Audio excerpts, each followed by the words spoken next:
There are very few human beings, no matter what is the situation, they will be who they are. We must see this.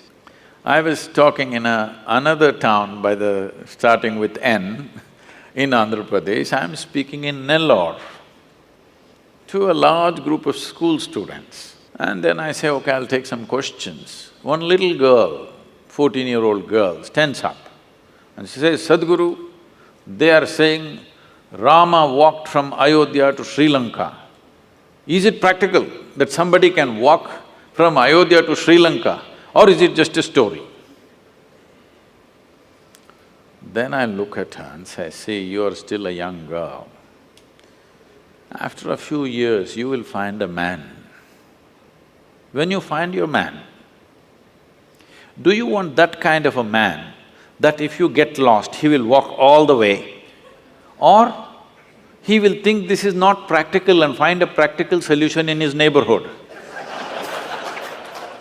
What kind of a man do you want? Well, even the little girl knows what kind of a man she wants. Now, why this question I'm bringing this up is, I want you to listen to this carefully, not reacting all the bhaktas.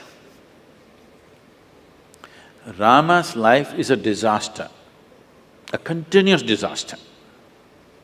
King, born as a prince, coronated as a king, just married with his young wife, some political stuff, ends up in the jungle. Living in the jungle, some television show may be showing it as some kind of a romantic affair, okay? Living in the jungle is not a romantic affair, believe me. I have individually, by myself, I've lasted in the jungle for weeks on end by myself, eating out of the jungle. After 3-4 weeks when I came out into the town, people wouldn't recognize me. That's how it would be. So with a young wife, she's not a tribal woman, she's a princess. Living with her in the jungle is not a romantic affair, it's a tough life. Knowing that it's very difficult, his brother also follows him to assist both of them because he knows what will he do with this young woman in the jungle. Then as if that was not enough, his wife gets kidnapped, Sri Lanka. And then, because the wife means so much to him, he walks all the way, despondent, not a nice trek, not knowing whether she is alive or dead or what has happened to her. He walks down all the way, builds up a Tamil army, goes across, burns down a beautiful city, kills many people, gets back his wife, goes home. Now the wife is pregnant, no sonogram. So he doesn't know whether it's a boy or a girl or boys or girls or what. This is important for a king. For a king, it's very important that he has a son because it has to continue. But then once again some political situation, he sends his fully pregnant wife to the jungle. She goes there, delivers 2 boys, he doesn't know. And then he gets into a battle with his own children. If at all, if there can be a true disaster in your life, in anybody's life, knowingly or unknowingly, you killed your own children. This is the worst thing that can happen to you. It almost happened to him. He almost killed them. Somehow, by fate, whatever situation, he did not kill them, he almost killed them. He did his best to kill them without knowing who they are.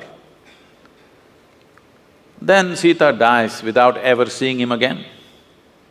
You call this a successful life? No. But we worship him. Why do you worship a failure like this? Because no matter what disasters happened, the man did not become angry, hateful. He did not lose his balance. He maintained his balance 100%. He did not give up any of the values and ethics with which he lived. A continuous disaster, a serial disaster he is, but unmoved, untouched. It is this quality that we are bowing down to. We are not bowing down to him because he's a super success. He's a super failure, but within himself, do what you want. You cannot take away who he is. One of these incidents that happened in his life happened to most people, they would all be cracked up.